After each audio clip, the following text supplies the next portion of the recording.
Pour incarner le héros de Green Book, l'Italo-américain Tony Vallelonga, Viggo Mortensen se transforme physiquement et prend de nombreux kilos.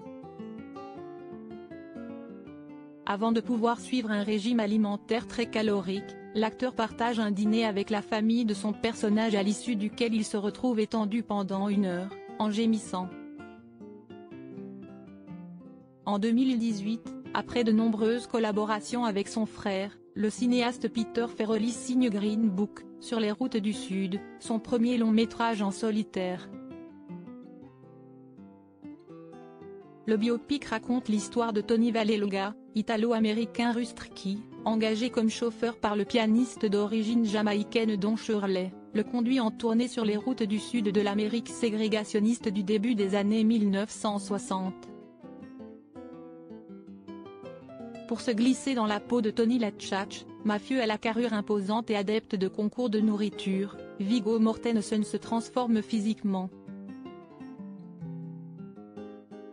L'interprète nommé pour l'Oscar du meilleur acteur mais reparti bredouille au profit de Rami Malek, lauréat pour Bohemian Rhapsody, prend plus d'une vingtaine de kilos.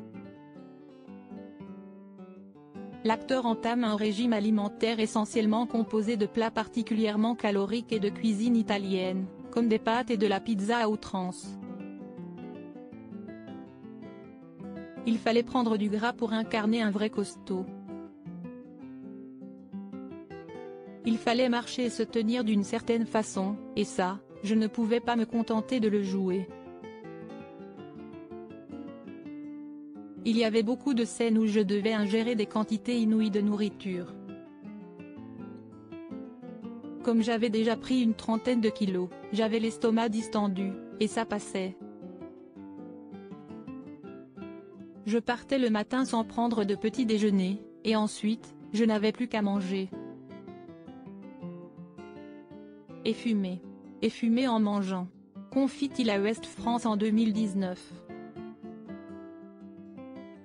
Ça a presque été fatal avant que son corps ne soit habitué à ingérer d'importantes quantités de nourriture. L'américaine aperçue dans Le Seigneur des Anneaux se fait une frayeur lors d'un dîner avec la famille de celui qui l'incarne. Le repas s'éternise pour Viggo Mortensen qui ne refuse rien et dépasse ses limites. Cela m'a presque détruit parce que je n'avais pas encore pris de poids. Mon estomac ne s'était pas encore agrandi. Ça a presque été fatal, indique-t-il selon Télé Loisirs. Il poursuit, j'ai dit au revoir. Nous avons fait une photo ensemble. J'ai marché lentement jusqu'à ma voiture. Je me suis arrêté au prochain coin de rue, j'ai garé la voiture, allongé mon siège, défait ma ceinture, et je me suis étendu pendant 1 heure, en gémissant. Une fin de soirée avec la peau du ventre bien tendue.